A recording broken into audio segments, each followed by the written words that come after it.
Hello, I'm Steve Weber, the host of Essential Book Drop. We're featuring our top 3 new releases that you can see and download at essentialbookdrop.com. Happy Tuesday, everyone. It's October 14th, 2025. With me, as always, is my co-host and my bookworm sidekick, Cassandra. Good morning, Cass. Good morning. Ready to jump into this week's stack. Welcome back, everyone, to the deep dive. That intro, that was required, but our mission today is really clear. We want to unpack the core ideas, the real entertainment value of these 3 new books, and we want to do it quickly and thoroughly for you. Right, and it's quite a mix we've got today. It really is. We're going from, a huge historical crash, then jumping into Cold War spies, and finishing up with werewolf roommate rules. It's definitely varied. Yeah. But the goal is the same, right? We want to pull out those key details, the context you need, and I guess this so what? Why should you know about these books? Exactly. What makes them essential knowledge now? So let's dive in. First up, we're dissecting history, specifically economic history, and maybe a bit of disaster certainty. Okay. Yeah, this first one is foundational, I think. It provides a kind of blueprint for understanding financial cycles even today. Right. Book 1 is 1929, Inside the Greatest Crash in Wall Street History and How It Shattered a Nation.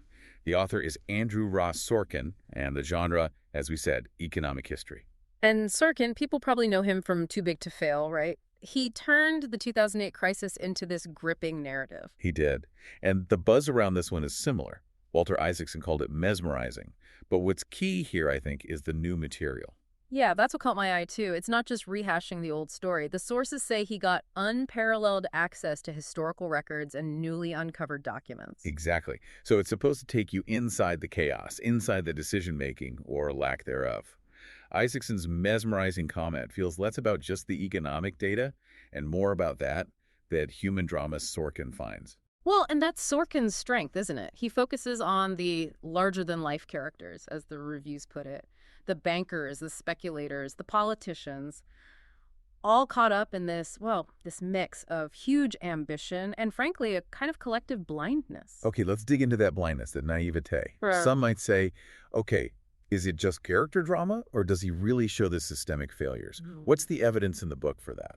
That's a fair question. I think he connects the dots pretty clearly. He shows how specific human decisions or failures to decide exploited the structural weaknesses. Like what specifically? Well, things like the total lack of proper oversight for brokerage loans, and the way everyone was buying on margin, thinking it was basically risk-free because the market just kept going up. Right. It can't possibly go down. Exactly. Right. And Sorkin frames that battle between Wall Street and Washington not just as policy debate, but as this fundamental clash. You had unchecked speculation running wild on one side and kind of paralyzed political will on the other. So, bringing it forward for the listener, what's the big takeaway? Especially, when we see markets acting kind of wild today sometimes. I think the absolute core insight, the aha moment, is Sorkin hammering home that the phrase, "this time is different," is just, he calls it the most dangerous illusion. He presents 1929 not just as history, but as this crucial blueprint. It helps you recognize the warning signs now to, seeing unchecked growth in certain assets, maybe seeing regulators playing catch up again. It's about understanding that human psychology, almost the gambler's mindset, that drives these bubbles. That's powerful, yeah. Understanding the human element behind the numbers. Okay, that's a really important piece of knowledge to hang on to. Definitely. So from the high stakes of 1929's financial world, we're shifting gears pretty dramatically. Different kind of gamble. Cold War espionage. Failure here isn't measured in dollars, but maybe in, nations. It's a good pivot, actually, because in a way, both stories are about systems breaking down, maybe betraying their own foundation. Interesting connection. Okay, so book 2 is Cry Havoc, a Tom Rees thriller. Author is Jack Carr. Genre, conspiracy thrillers. And Jack Carr, people call him the hottest author on the thriller scene. This one's a prequel, right? It goes back to the beginning for his main character, Tom Rees. Yeah, it shows us his origin story before he became the guy readers know from the later books. Right. And the setup, it's incredibly tense. It's set in 1968, just literally weeks before the Tet Offensive hit. And that timing is everything. Carr uses that historical moment, that period of massive confusion and tension, both globally and domestically. How so? What's the plot kick off with? Well, you've got a U.S. spy ship captured off North Korea, the USS Pueblo incident, basically. And there's this crucial piece of intelligence about the Soviets left behind on it. Okay. High stakes already. Right. Yeah. And at the same time, back in the U.S., you've got riots exploding in major cities. So it's this perfect storm for misdirection and shadow plays. The Soviets are looking to use the chaos to shift the global balance of power. And Reese, he's a Navy SEAL, part of a very shadowy unit. Maybe we should just quickly clarify that for listeners. MACVSOG. Oh, yeah, good point. So MACVSO, that stands for Military Assistance Command, Vietnam Studies and Observations Group. Basically, it was this top-secret U.S. Special Ops force doing incredibly dangerous missions deep behind enemy lines in Laos, North Vietnam, Cambodia, places they weren't officially supposed to be. Got it. Very covert stuff. Exactly. And Reese's official mission is tied to that. He's in the jungles, maybe looking for missing SOG operators near the Ho Chi Minh Trail. But that's almost the cover story. So there's an unofficial mission? That's the core of the conspiracy thriller aspect. His real unofficial job is to figure out what's going on with this deep state conspiracy, one that apparently stretches from Moscow right into the highest levels in Washington. Okay, wait. A conspiracy reaching the White House? What's the nature of it, according to the book? It sounds like more than just, stealing secrets. Oh, much more. Carr is known for his, meticulous research, right? And the idea woven in here is that this intelligence failure, the Pueblo incident, might have been deliberately manipulated. Manipulated how? To what end? Well, the suggestion is it was designed to maybe escalate U.S. involvement or derail potential peace talks just when they were gaining some steam. It's painted as this really cynical move using chaos to lock in a geopolitical advantage. Wow. So the historical detail isn't just background dressing. It's integral to the plot, showing how truth gets twisted in these power struggles. It does sound like it has those echoes people mention, Le Carré, Forsyth. Yeah, Ludlum too. It blends that high-octane action with a real sense of intellectual complexity. The book digs into those eternal truths about human nature amid the fog of war, as one review put it. So the key takeaway here, the extraction for the listener. I think it's how these pivotal moments in history, these times of intense chaos like the lead up to Tet, are precisely when hidden actors, deep state players maybe, make their biggest moves. The book suggests the most dangerous threats can sometimes come from directions you least expect, maybe even from within your own side. Chilling stuff. Okay, deep breath.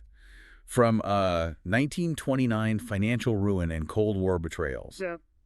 We are now shifting to the risks of signing a lease. Yes, quite the palate cleanser, maybe. Or maybe just a different kind of risk assessment. Maybe so. This is where we land with Book 3, The Cuddle Clause by Roxy Ray. And the genre is listed as later-in-life romance. Oh, right. And it takes us into the cozy, slightly chaotic world of paranormal real estate problems. The premise is just delightful. You have Maggie James, she's 31, just got dunked, she's broke. Standard relatable crisis. And she ends up moving in with Roman Velasquez. The catch. The catch is Roman is described as a neurodivergent werewolf with a legally binding cuddle clause. You just have to pause on that phrase. A legally binding cuddle clause. Unpack that. So the setup is Roman needs structure, quiet, routine, but werewolf pack politics, apparently a thing, are forcing him towards an unwanted arranged mating. In a panic, he tells his pack Maggie is his fake mate. The classic fake relationship trope, but with lycanthropy and contracts. Exactly. And to make the fake mate thing convincing, and perhaps because of his own needs, they have this contract. The cuddle clause is central. It dictates they live together, but they only cuddle, wait for it, after the full moon. Okay, so forced proximity, fake dating, and scheduled post-lunar cuddling. Pretty much. But what's interesting, I think, is how the book uses this, fairly wild supernatural setup to explore some very real, very modern relationship themes. Like what? What's underneath the werewolf fur and legal clauses? Well, things like setting healthy boundaries, for one, and also neurodivergence. Roman's strict rules and schedules aren't just quirks. They're presented as necessary coping mechanisms for him, ways he manages his world and presumably his werewolf side. That's actually quite clever. Using the supernatural to talk about real-world needs for structure and understanding difference. Right. The rules themselves are kind of hilarious, but also pointed. Things like, don't touch the plate, respect the schedule. And the big one, no falling in love. The plate rule. Very specific boundary. Very specific. It's presented almost like a metaphor for personal space and respecting someone's established order, which is crucial when you're suddenly sharing space, werewolf or not. And of course, the humor and the romance come from the fact that, well, they're obviously going to break those rules, aren't they? Yeah. Especially the no falling in love one. Absolutely. That's the guarantee, right?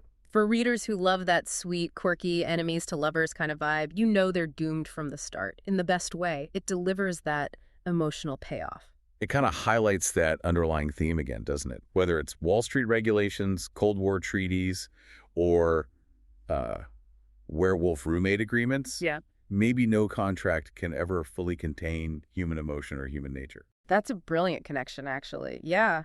We saw the failure to regulate greed in 29, the failure to regulate geopolitical scheming in 68, and now the glorious failure to regulate forced proximity cuddling in contemporary paranormal romance. A deep dive across the spectrum of human, well, folly and connection. Exactly. It really does show how you can pull out these fascinating little insights from completely different genres. You know, whether you're learning about speculation bubbles or werewolf boundaries, it's all part of the stack. Couldn't agree more. Keeps the mind flexible. Well, thanks for joining us today. And if you want to take a look at any of these books, visit us at essentialbookdrop.com and you'll have all the links right there. Cass will do it again tomorrow. Sounds great. See you then. Until then, keep on opening new worlds with great new books. And whatever you do, remember this. When you read, Your mind becomes its own kingdom.